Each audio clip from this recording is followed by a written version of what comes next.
Okay, good morning students. So we will continue with the third lecture of last lesson.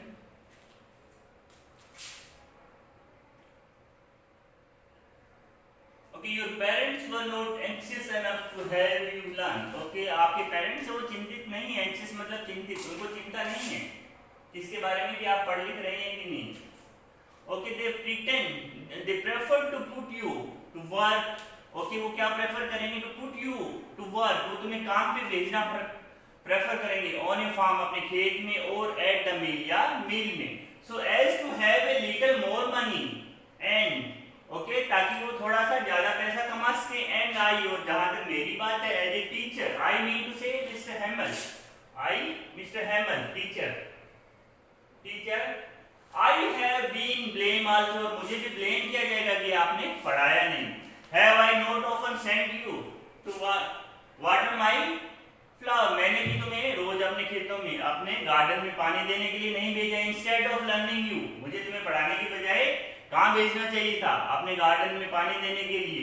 And when I wanted to go fishing, और जब मैं fishing मछलियां पकड़ने जाना चाहता था, did I not just give you a holiday, और मुझे उस दिन आपकी छुट्टी कर देनी चाहिए थी कि मैंने भी पढ़ाने में आपका ध्यान दिया, वेरेज आप पढ़ना नहीं चाहते थे.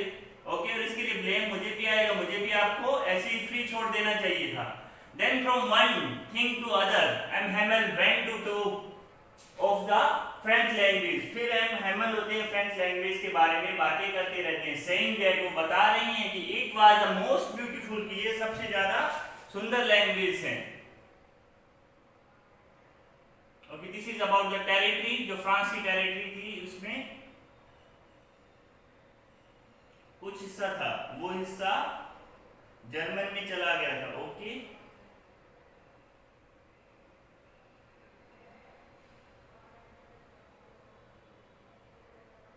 Okay, beautiful language in the world, की दुनिया में सबसे खूबसूरत लैंग्वेजों में से है कौन सी? French language.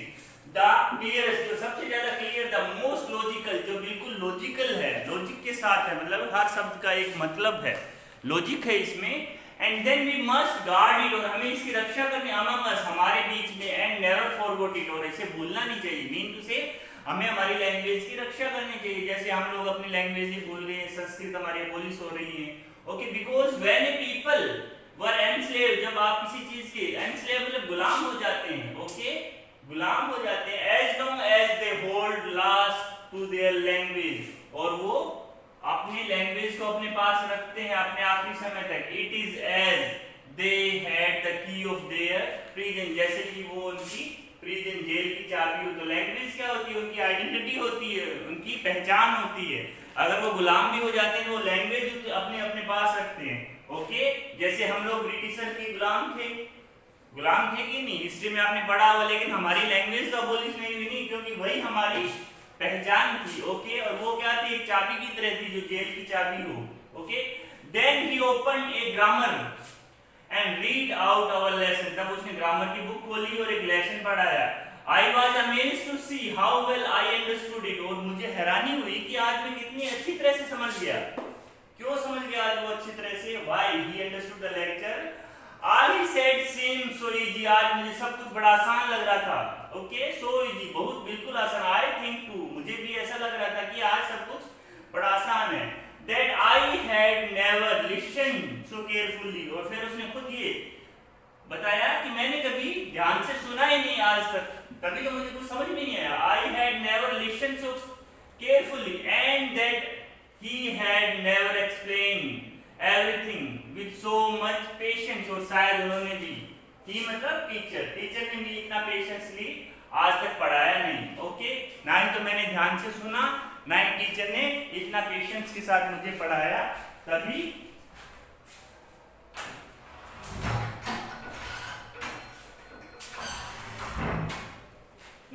ध्यान से सुना, ना ही टीचर ने मुझे आज तक इतना पेशेंस से पढ़ाया. Okay, it seem almost as if the poor man wanted to give us all he new.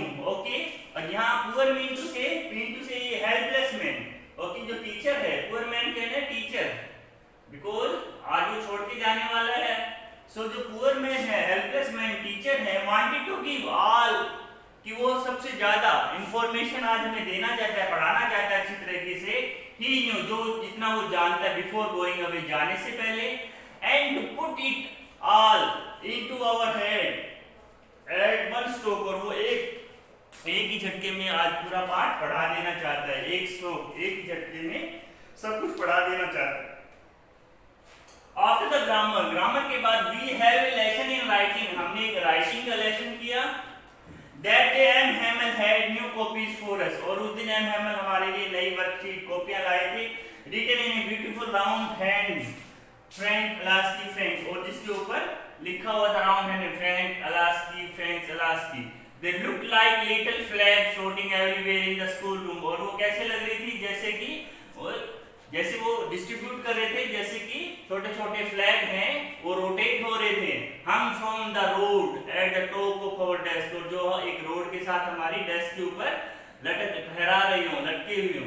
We ought to have seen how everyone set to work, okay, and how quiet it was, okay, तो हम लोग सभी काम पे लग गए और कितना शांति से हम काम कर रहे थे।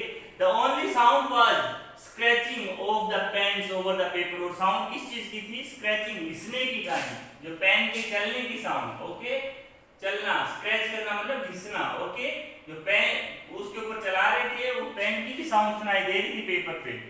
Once some beetles flew in, तब कुछ बीटल्स उड़ के आए, but nobody paid any attention to them, और तब किसी ने उनकी तरफ ध्यान नहीं दिया। अर्लियर वो लोग देखते रहते थे, उनका ध्यान बाहर रहता था। Not even the littlest one, बिल्कुल छोटे से को भी नहीं, whom was right on tracing their fish hook, okay, जो fish hook को ट्रेस कर रहा था। As that was French too, okay, वो भी फ्रेंच था। On the roof, the pigeon cooks very low. People cook very low. एक sound, okay, cook means sound.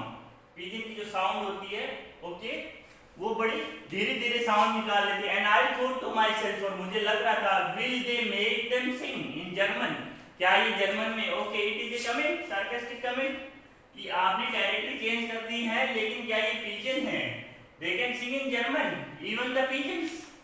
ये पिजन है, ये क्या जर्मन में बोल पाएंगे या गाना गा पाएंगे? मीन हमारे लिए तो चैप्टर चेंज हो जाएंगे, ओके, लेकिन क्या ये लोग कर पाएंगे?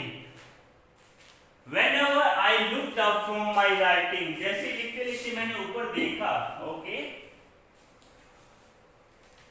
I saw M. Hamel sitting motionless, बिल्कुल शांत बैठे हैं। हमारे जो टीचर हैं M. Hamel sitting motionless in his chair, अपनी चेयर पे, and gazing first at one thing, और एक चीज को निहार रहे हैं। gazing मतलब एक टक देखना, ओके, एक टक देखना, टकटकी लगा के, ओके, निहारना कोई चीज को। at one thing then to another, फिर दूसरी चीज को देख रहे थे। as if he wanted to fix his mind just how everything looked in that little school room, जैसे कि वो अपने दिमाग में एक पिक्चर सेट करना चाहते थे कि स्कूल में हर चीज कैसे दिख रही थी। Fancy, For 40 years he had been there in the same place, क्योंकि वो पिछले 40 साल पे, ओके, बड़ा ही अद्भुत चीज है उनके लिए, क्योंकि उन्होंने पिछले 40 साल से स्कूल में थे। And with his garden outside the window, वो अपने गार्डन को बाहर, जो विंडो से बाहर दिखाई दे रहा था, and his class in front of it, और उसकी क्लास जो उसके सामने थी, उसमें उसने अपने 40 साल बिताए थे, जो वो उनको निहार रहे थे। Just like that, only the desk and benches had been worn smooth.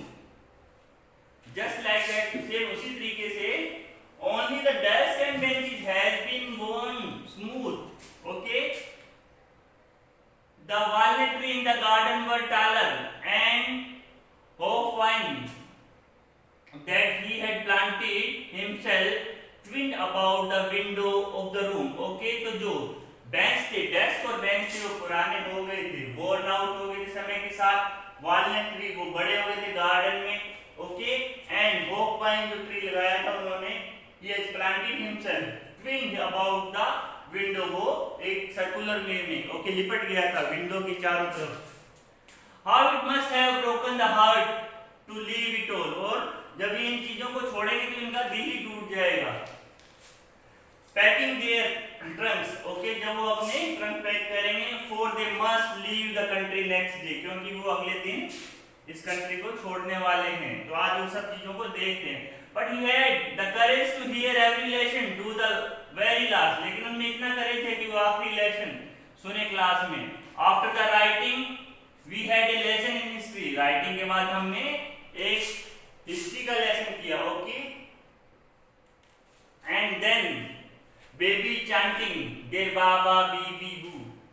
Okay, और फिर हमने रिवाइज किया, मीन जैसे बेबी चैंट करती है वैसे ही हमने रिवाइज किया। Down there at the back of the room old Hauser had put on his spectator. Okay, और क्लास में जो विलेजर बैठे थे उसमें एक बुजुर्ग थे मिस्टर होसर, उन्होंने अपने स्पेक्टेटर लगाए, होल्डिंग हिज प्राइमर, और उसने अपने कागज इन बोथ द हैंड, दोनों हाथों में, and spelled the letter with them. और जैसे ये बेबी चैंटिंग के वर्ड थे उन्होंने जैसे ही बोले तो ओल्ड होसर ने भी उनके पीछे पीछे बोला, स्पेल किया मतलब बोला, दोहराया। He could see that he too was crying, और आप देख सकते हैं कि वो खुद रो रहा था। His voice trembled, उसकी आवाज कांप रही थी, क्यों कांप रही थी? क्योंकि उनका कंट्री चेंज हो रहा था। ओके, और वो अब अपनी लैंग्वेज को छोड़ने वाले थे। With emotion, ओके, इमोशन के साथ। And it was so funny, और ये थोड़ा अजीब लग रहा था, to hear, सुनना, him, उसको, that we all wanted to laugh and cry, कि हम सभी उस पे हंसना चाहते थे और रोना चाहते थे। how will I remember it, the last lesson, कि मैं इस लेसन को कैसे याद रखूंगा, क्योंकि ये चीजें मेमोरी, और लोग कितने दुखी थे क्योंकि आज उनकी लैंग्वेज का ये लास्ट लेसन था, फिर टेरिटरी चेंज हो रही है, तो सभी लोग इस चीज को मिस कर रहे थे। All I once saw the church clock struck 12, और तभी मैंने देखा कि जो चर्च की क्लॉक होती है उसमें 12 बजे। ओके, तब क्या होता है, एक बेल बजती है 12 बजने पे, और सभी लोग then the angels, ओके, तभी वो प्रेयर करते हैं। ओके, प्रेयर करना, ओके, क्योंकि प्रेयर चर्च के हिसाब से वो लोग प्रेयर करते हैं।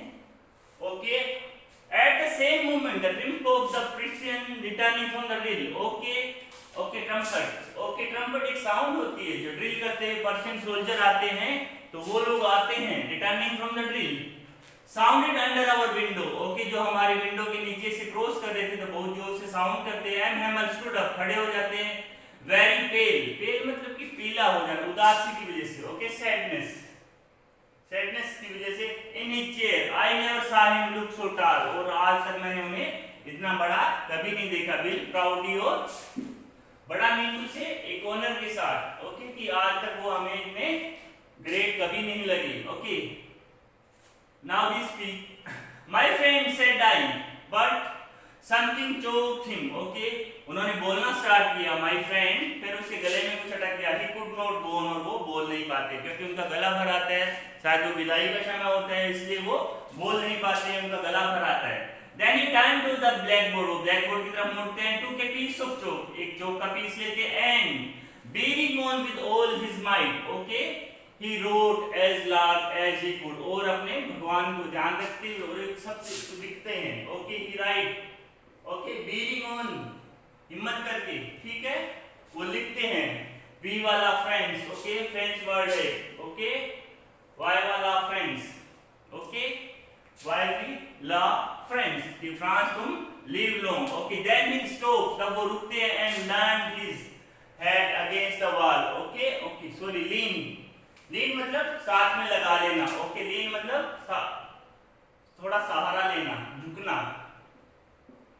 झुकते हुए, दीवार के साथ झुकते हुए खड़े होते, his head against the wall के अपोजिट में, and without a word, बिना कोई शब्द बोले, he made a gesture to us with his hand, वो gesture करते हैं ऐसे दिखाते हुए।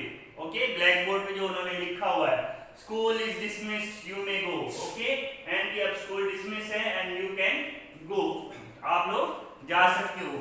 Mean this was your last class, और लास्ट में उन्होंने क्या लिखा था, व्हाई आई लव फ्रेंड्स, उसका मतलब है लिव लॉन्ग फ्रेंड्स। ओके, तो this is the last word and this is your chapter. Okay, तो उसमें लास्ट में उसने क्या किया, उन्होंने मैसेज दिया लॉन्ग लिव फ्रांस, क्योंकि वो फ्रांस का रहने वाला था, वो फ्रांस जा रहा था, और उसने 40 ईयर तक स्कूल में फ्रेंच लैंग्वेज पढ़ाई थी बच्चों को। Okay, it was his best lecture, और उसके बाद लोगों की आइडेंटिटी चेंज होने वाली थी, उनकी सिटीजनशिप चेंज होने वाली थी, उनकी लैंग्वेज, और लैंग्वेज क्या होता है, language is the basic need of any individual to communicate. So language change होने वाली थी। सो आज उसने वो लैंग्वेज के साथ क्या क्या चीज चेंज होने वाली उसके बारे में जानकारी दी, एंड उसके बाद उसने कन्वे भी किया कि फ्रांस तुम जहां भी रहो ये लैंग्वेज ग्रो करती रहे। Live long friends. Okay, thank you all.